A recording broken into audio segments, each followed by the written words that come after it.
जय जोहार संगारी हो। हमारे यूट्यूब चैनल लकी स्टूडियो सलोनी ला जल्दी से सब्सक्राइब करो और हमारे वीडियो ला लाइक करो, कमेंट करो और शेयर करो। और हाँ, बेल आइकन ला जरूर दबाओ ताकि हमार नवा अवैया वीडियो आप मन ला सबले पहली मिले।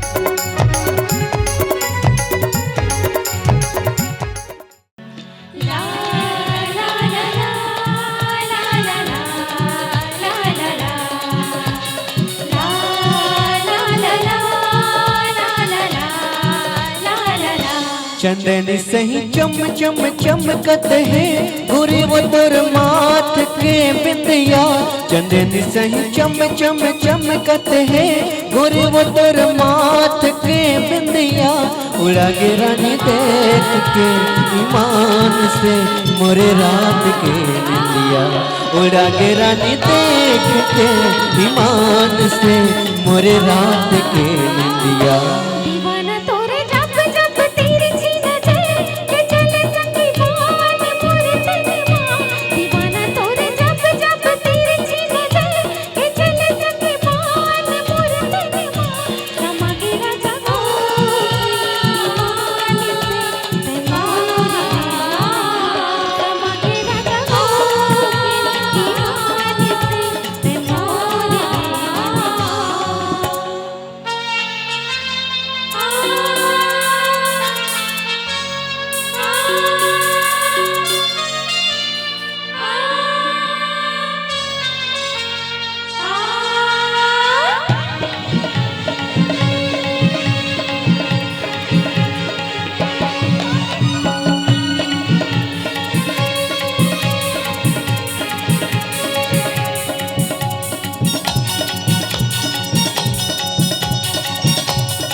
पानी भरे बर आथस वो छुन छुन पैर बजाथस वो। पानी भरे बर आथस वो छुन छुन पैर बजाथस वो। मन बहावा राजात है मुचल ते मुस्कातस वो। नागिन कसबे नीलहरात मुड़ी मांगो है जब पनिया। हाथ के चूरी खन खन खन कट है कटारी कस लागे तोर नैना। हाथ के चूरी खन खन खन कट है कटारी कस लागे तोर नैना। उड़ा के रानी देख के ईमान से मोर रात के निंदिया। उड़ा के रानी देख के ईमान से मोरे रात के निंदिया।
चंदन सही चम चम चमकत है गोरी वो तोर माथ के बिंदिया।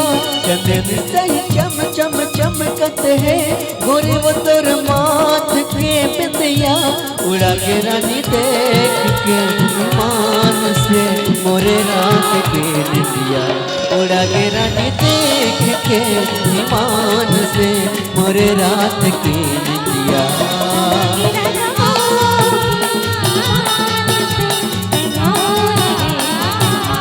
उड़ा के रानी देख के ईमान से मोरे रात की निंदिया